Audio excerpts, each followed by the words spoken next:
42 registro ahí, sí. 42, sí. 42 registro ahí, sí. 42, sí. 42 ahí, ¿no?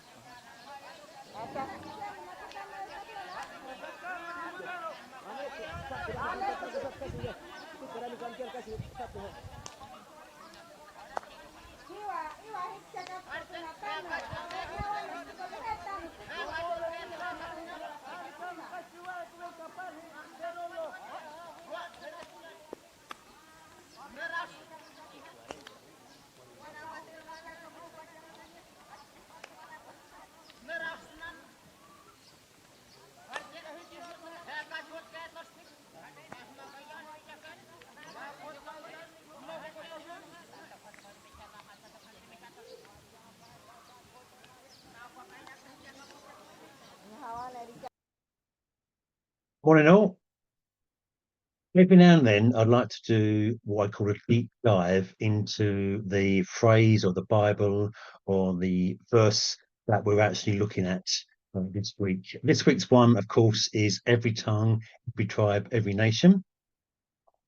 And the deep dive, it sounds scary, but it won't be. It'll be a really gentle look at what the original words really meant and how we can maybe describe them a little bit better to actually come to a better understanding. And this one, every tongue, every tribe, every nation, what we're doing this week, it appears in the book of Revelation, which is the final chapter of the big, old Bible, the one that we're looking at, trying to decipher, trying to interrogate, trying to analyze, trying to ingest some of the things that are going on in the Bible that we want to do that with. If there is inequality in the world today due to race or gender or age or skills or earnings, when this world ends, all that injustice will disappear, all that will go, and we will all be equal on every level before God. So one of the purposes of the church is to reflect what heaven will be like now. So it brings heaven down to our level and everything that heaven means. So we can be equal now. There should be no hierarchies in the church. There should be no financial need, male and female, all the opposites together. We've looked at tongues yesterday and the day before and what that meant with regard to Pentecost. Now everybody could understand the message. All the different nations that were in Jerusalem that day 2,000 years ago, they could all hear God's message in their own language. There was no language barriers at all. Now we'll take a theological look at every tribe and every nation and what that means in that phrase, every tongue, every tribe, every nation. Every is the word pas in Greek, P-A-S. It means total. It means complete. It means obviously literally everything, all in that sense. It means absolute. It means full all the way up to the top and running over. It means can't get another thing into the space, all inclusive. If you go to Adventure Island in Southend, which is just down the road from us, great theme park, and you pay one price when you go in, you can go on all the rides. It's all inclusive. Nothing can be left out in that sense. You can go on everything. Every tribe means no one gets left behind. So every has a lot of meanings. Complete, absolute, full, can't be more in. Tribe has just one. Tribe means people. Jesus is all about people. If you know anything from the Bible, anything from what Jesus did, and even if you don't, maybe you got no great legacy or history of the Bible and what it means in your life, you can kind of decipher that just from what you know about Jesus, really. He was all loving, but he was all loving to people. Well, that's really important. Anytime something gets in the way of Jesus and the people he loves, it's him really angry. Like when he turned over the tables of the money changers in the temple, he didn't want money and people grabbing things and people extorting other people to be a part of what his temple, the temple of God, was represented.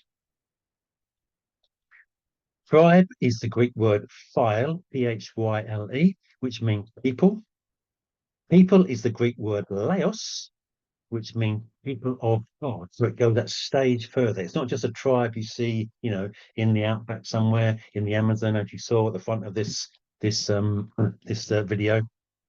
It means the people of God.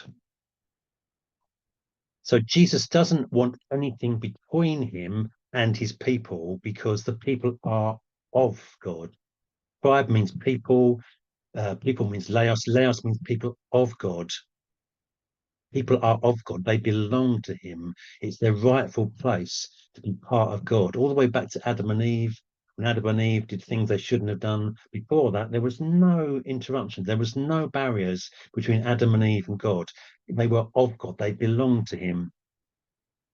So anytime we see racism, sexism, ageism, any other similar ism that's actually about two people not getting on with each other, it goes directly against God's love, God's plan, God's purpose, God's rescue mission for us as a people. It's really important that we understand that the church is meant to reflect heaven, and heaven is a glorious place where everybody is equal.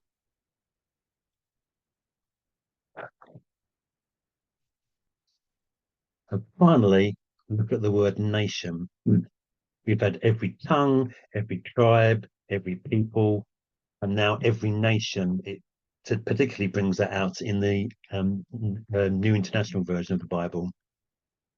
Nation is the Greek word ethnos. It's where we get our word ethnic from, which means like a people group, an identifiable group of people from a certain background.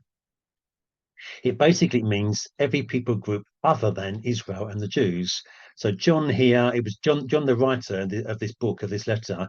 It's his way of saying we need to work together as different people groups. It's every ethnos, it's every ethnic group, it's every tribe, it's whatever language you speak, whatever background you got, whichever tribe you were born into, it's everybody, but particularly the non-Jews at this stage. He was making it a worldwide global thing. So you have now done a lesson in Greek theology. Well done. Now, a couple of questions I want to leave you with. What does this tell you about your thoughts on people from other ethnic groups? How do you react to that, every tribe, every nation? It's important that we understand that, because sometimes we can be the barrier. And secondly, why don't you chat that through with Jesus today? What is Jesus telling you? What is maybe Jesus showing you that you didn't know before, or that you did know that he wants to really cement into your thoughts, into your prayers, into the way you react to other people?